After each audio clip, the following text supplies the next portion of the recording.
What's up, guys? Welcome back to this UFC 307 breakdown. It's not the best card this weekend coming up, but it's decent, I guess, to bet from the over-under perspective. Pereira is fighting Khalil Rountree, which is going to be a banger of a fight. José Aldo is fighting on this card. Kayla Harrison, that's my favorite fight right there. A little recap, I guess, about last week. It was absolutely fucking embarrassing. I never lose cards like this, ever. Only Ducks lose cards like this. Apparently I'm a fucking duck because I fucking bet Joe Anderson Brito in my safety parlay instead of fucking Taylor Lapilus like an idiot. When I never bet away people, I always bet hometown fighters. Especially when it was a clear setup, it just, I don't know. That was so stupid. We're up 40, I want to say 4,300 or something like that with the UFC right now. We're up 800 something with NFL. So I mean, not too bad. We're still up, what is that? 5,100 maybe? 5,000, 5,100 on the year. I don't know, man. I can't talk about last weekend no more. That's one of the most embarrassing betting losses like I've ever experienced ever in my life. Yeah, don't ask me why I bet Joe Anderson Brito. I don't do that. I don't know. I guess I got influenced or some shit, but... And by the way, all these people that bet Joe Anderson Brito and they're saying, oh, it was robbery, all this shit. It wasn't a fucking robbery. William Gomi easily could have won the third round. Joe Anderson Brito could have won the third round. Like, it could have gone either way. I had fucking Gomi after the second round. I was going to live bet him heavy. I just didn't pull the trigger. And it's just a lot of... there's a lot of things I just don't bet that I usually bet this card. I'm not going to make any excuses.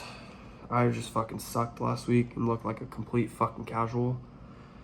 But yeah, we'll get into the UFC 307 fight card right now. Alright, so we're going to start this fight with Tim Means, the Dirty Bird. Tim Means versus Court McGee. This is a fight between two old grizzled vets.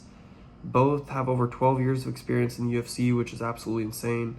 Tim, the Dirty Bird, has given out some very tough fights, almost beating Bilal Muhammad in a split decision where, as you guys know, Bilal Muhammad's the champion now. Tim is a volume-based guy who can also mix in some takedowns of his own and is tough as hell. He is an annoying fight for anyone. Will help you kind of realize what type of fighter he is. He's just that, like, annoying fucking fighter. He just, like, irritates the hell out of you.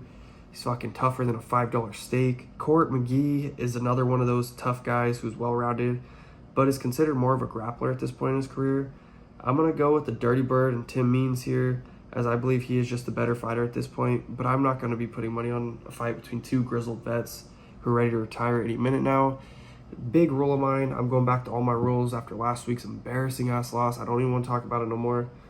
And by the way, we're still, I want to say we're 35-6 now in event profit rate, up $5,000, $4,300 in UFC. It'll be down below. You don't bet journeyman fighters. You don't bet ducks. This is a stay away from me completely. But yeah, if I had to pick, I'd go Tim Means here with super low confidence. The second fight on the card is a rebooked fight from a few weeks ago. Might have been a month ago. OSP, Vince St. Preux versus Ryan Spann. I didn't give you guys the odds on the last fight, my bad. Tim Means was negative 210, Court McGee's plus 180.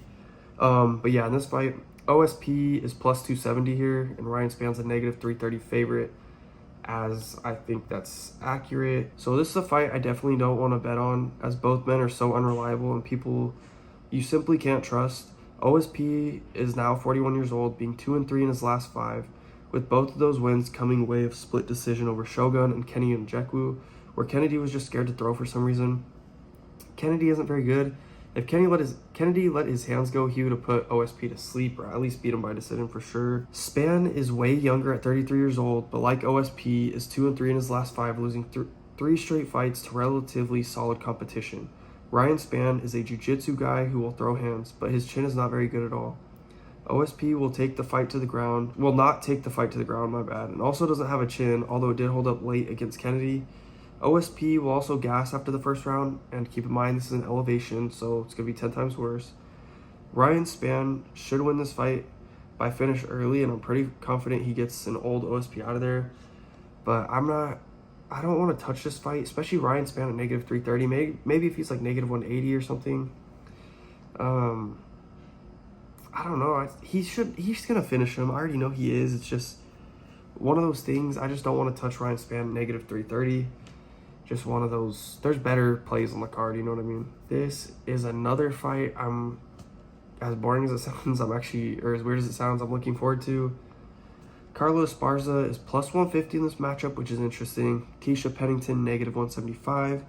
Carla Esparza is a former 2-time champion who's coming off a 2-year layoff due to her getting married, as well as her giving birth just a few months ago. Congratulations to her. Shout out Carla Esparza and her husband for having their kid. She has elite wrestling that she will 100% use in her fights. The layoff will definitely be concerning in a fight in elevation, because it's in Utah. Elevation matters against someone like Tecia. Tecia is a well-rounded fighter with very impressive cardio with some very solid takedown defense. However, her takedown defense will not hold up against someone like Carla Esparza if this is the same Carla Esparza. And like I said, if. Tecia has lost to all top girls, as well as not beating any good competition besides Angela Hill, who is extremely mediocre in my opinion. Carla is a lock here if she is the same as she was 2 years ago, but the baby, the marriage, and this being her last fight is very concerning. As you guys might not know, she said this will be her last fight, and then she's going to announce her retirement after. It makes you wonder where her head is at. I'm still going to take Carla at plus money here, but I won't be able to load up due to my concerns, which, if true, will make Tecia look a lot better than she really is. I like Carla with the plus money here, but the play is obviously the over 2.5 at negative 410. That's definitely the play. It sucks. I've been waiting to add this, but to a parlay. None of my over-unders are out on my sportsbook on Bovada. I don't know what the fuck they're doing. We could look real quick. I don't think they're out. I don't know why it's on football. Let me see. Yeah, see, over-unders aren't even out. Just kind of annoying. I mean, we could check on Bet Online. I'll do that real quick.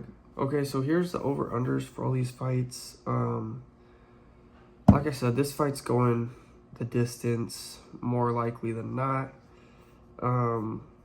Where is this? Dude, it's negative 600 now? That's crazy. So, of course, my book screws me once again. Bovada does this all the time. Negative 600 over 2.5. I was hoping to get the over 1.5 at negative 600. We have to see what I'll do with this. I don't know if negative 600 for an over is worth playing. That's fucking crazy. We'll see what I do. Just stay tuned to the Patreon. Patreon's $199 a month for UFC. If you guys like NFL, NFL is also $199. If you like both UFC and NFL, it's $350 a month. Very cheap for making you guys $5K, you know what I mean? Pays for like 20 years worth of your fucking Patreon. So the next fight here, Alexander Hernandez at negative 210 versus Austin Hubbard at plus 180. Another fight I'm not going to touch, so I'll just read what I have on my notes here for you guys and let you guys choose or decide by yourselves. Yeah, you see their records here and stuff. Let me clear this for you guys so you guys can do your looking. Alexander Hernandez is a well-rounded fighter who is absolutely terrible and very low level. He's very good early, but always gasses in the second round. He is 6-7 in the UFC, losing to all top 15 guys. He beats low-level competition, but can't beat tough guys. Austin Hubbard is back in the UFC after going through the tough season and making it to the finals. Hubbard is not very good at all, but he is tough. I'm going to take Hernandez here as he is just the way more skilled fighter and fought the better competition. I most likely won't bet this fight due to the fact Hernandez gasses out so bad as it is, and the fight being in Utah, meaning elevation, will only make it worse than it already is. This was a perfect opportunity for the UFC to give Hernandez a killer here to push a prospect, but it didn't line up that way, so we're stuck here with this matchup that I could care less about. And that's facts. I'll be doing something else. I'm not going to be watching this fight, to be honest. Two low-level guys. I mean, that's all that's need to be said. I'm not talking about this any longer. So this fight's going to be pretty simple and quick to break down. We got Cesar Almeida versus Ihor Potieria. Almeida, negative 410. I want to say he's negative 400 now. Ihor is plus 310. Cesar Almeida is getting a gift from the UFC here as they are trying to push him up the ladder under the spotlight. Almeida is a former Glory kickboxer who has a win against Alex Pereira under his belt as he went 1-2 against him in Glory. He is completely clueless on the ground with his terrible takedown defense. But that most likely won't matter in this fight. Ihor is a very solid striker but lacks the defense as we've seen him get finished in all 4 of his UFC losses. This will look a lot like the Carlos Ulberg fight where Ulberg finished Ihor in 2 minutes. Ulberg, elite kickboxer. Almeida, elite kickboxer. Almeida's coming off that loss versus Roman Kopylov last fight. Almeida showed impressive cardio to really pick up the pace, and he showed toughness and all this. Kopylov's a good fighter. He just uses wrestling to win, that's all. If it stayed on the feet, Almeida was going to win that fight. Nothing more to be said. He's going to knock out Ihor Potieria pretty quick. He's a lock for sure. All right, my bad if I'm getting tired on you guys. It's a little late where I'm at. So here we got Marina Rodriguez versus Iasmin Lucindo. This is a fight between a grappler and a striker. Marina is a very solid boxer who has lackluster takedown defense. She has beaten some very real competition, Yang Zenon, Mackenzie Dern, Amanda Ribas, and Tecia Pennington. Lucindo is a very solid grappler who has not faced anyone along the lines of a Marina Rodriguez. This is a big step up here for us to see how good she really is.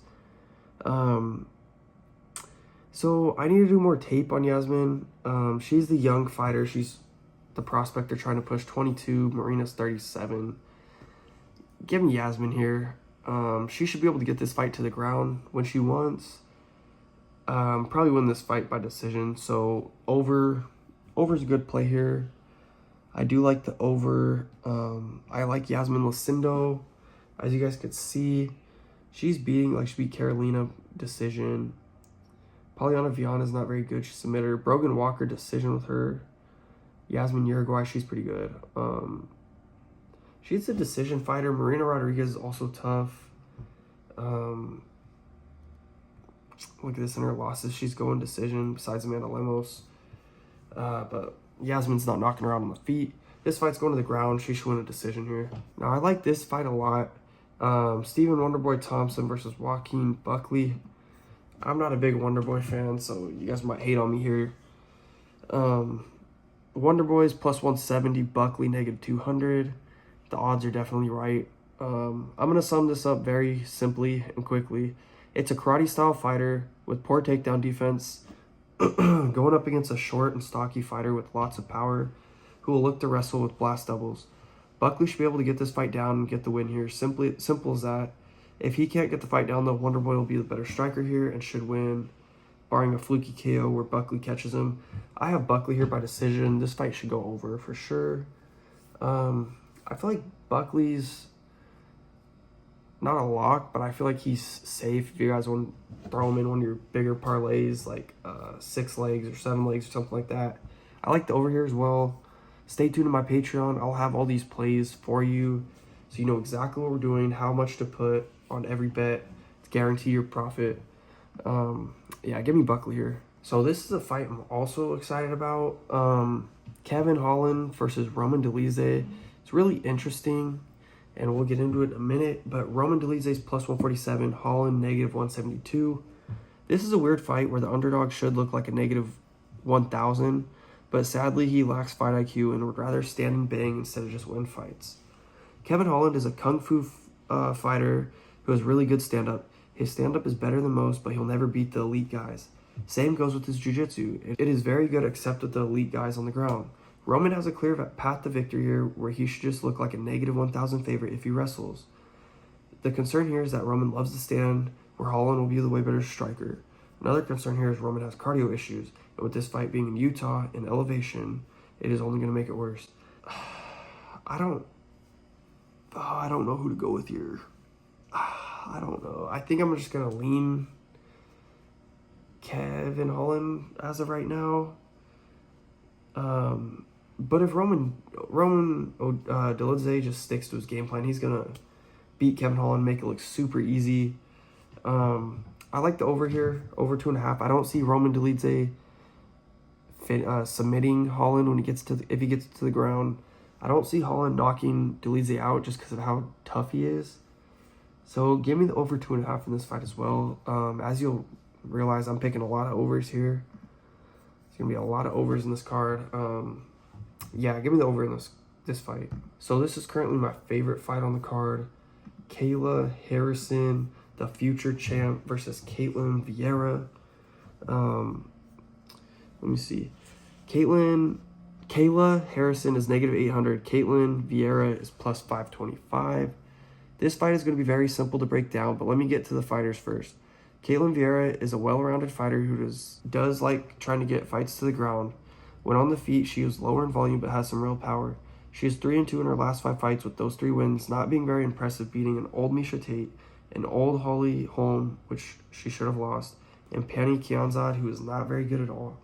The 2 losses she had was against Yana Santos, who is not very good, and Raquel Pennington, who is the current champion right now.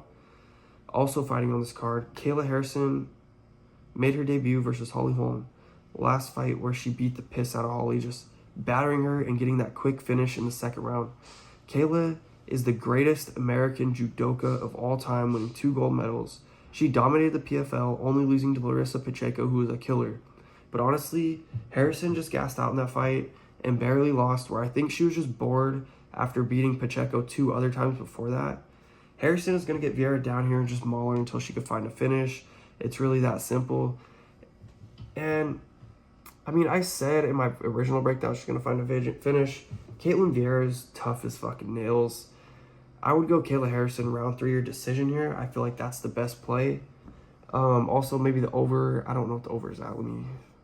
It's probably under 2.5 or 2.5. Yeah, we don't. Oh, there we go. So -160 for the over 2.5. Over 1.5 is gonna be fucking beautiful.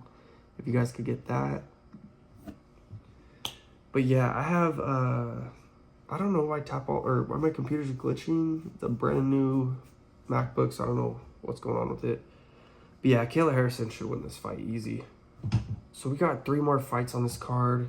And the next fight we're breaking down is José Aldo, the King of Rio, versus Mario Bautista. Bautista is -175, as Aldo's plus 150. I cannot wait for this fight. The King of Rio and José Aldo taking on an exciting, up-and-coming prospect in Mario Bautista, who is really good. José Aldo is a really good striker with some nasty leg kicks and slick boxing. He came back versus Jonathan Martinez in his last fight after 2 years off to pick up the win in his hometown.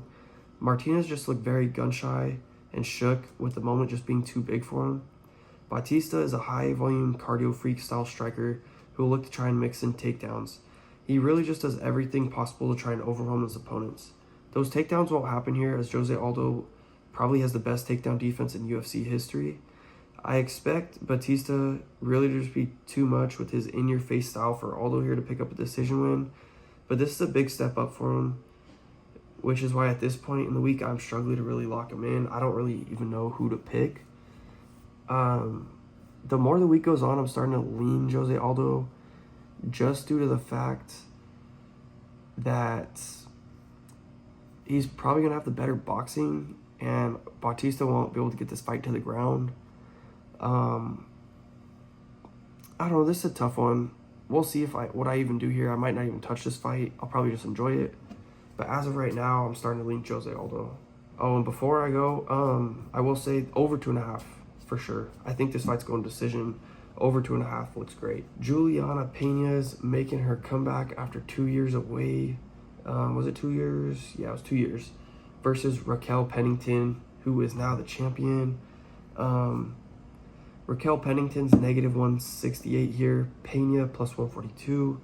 This is a fight between 2 girls that probably won't excite most people, including myself. Pennington is a super boring but solid fighter who knows how to win. She'll come forward with strikes using her size to get you up against the fence and control you from there. Juliana Pena is a gritty, tough fighter who is not the most skilled, but usually has the most heart. She's on a 2-year layoff, with her last fight being to Amanda Nunes, where Nunes beat the fucking piss out of her in the rematch. That fight right there shows you how tough Pena is. Her only 3 losses in the UFC are the absolute best in Amanda Nunes, Valentina Shevchenko, and Jermaine Durandamy. I'm going to go with Pennington in this fight, though, as I think she is just a fighter. And I forgot to note, she's also only lost to the absolute best. I don't know if I'll lock in Pennington just because it's a girls' fight and I don't think they're the best. I like the over here, though, so give me the over 4.5, over 3.5. Both of those are good values. So for the main event, we got Alex Pereira taking on Khalil Rountree. Most people don't like this fight, and they're all pissed about this fight. Khalil Rountree's better than fucking Jamal Hill. He's better on the feet than Yuri Prochazka. These dudes weren't real strikers. Rountree is a legitimate striker with some real danger, some real power. I'll read my notes real quick, and then we'll break it down off the top of my head. This is a good fight the UFC put together here between two really good strikers. Alex is an elite level kickboxer who has beaten a ridiculous amount of champions, winning 2 titles in 2 different divisions. Khalil, on the other hand, is a very good Muay Thai striker who has had a bit of a resurgence since going to train over in Thailand. When looking at who is going to win this fight, you have to look at the matchup. Rountree has fought kickboxers before, mainly speaking Dustin Jacoby. Jacoby is a 99-cent store version of Alex, and Alex being the Louis Vuitton version of Dustin Jacoby. Jacoby is not very good. He has a lot of volume, but terrible striking defense and no power whatsoever. Jacoby outstruck Rountree by 35 strikes, which is ridiculous. Alex is 10 times the kickboxer Jacoby is, as he destroyed Jacoby in kickboxing. Alex is going to knock Rountree out early here.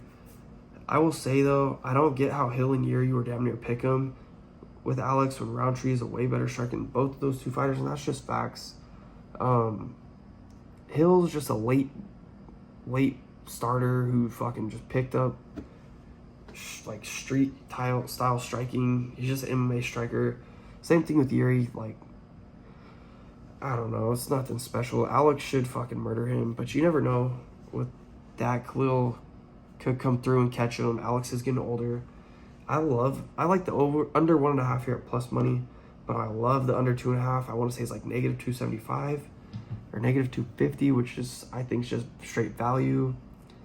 So if I bet this fight, I would go the under 2.5. I would also take Alex's KO round 1, 2, or 3. We'll see. I don't know the odds for everything, so that's why you have to stay tuned to the Patreon, as I'll drop everything later in the week. Well, throughout the week, actually. Yeah, I got Alex Pereira by KO, early KO. And that's all I have for you guys. We'll get back with more videos later in the week. We have a whole little list we have scheduled, so it'll probably be some most confident picks probably tomorrow. We have some prize picks, underdogs, and then we'll go over our review of everything. We'll also have NFL later in the week. But yeah, that's it for this video, and I'll see you guys in the next one.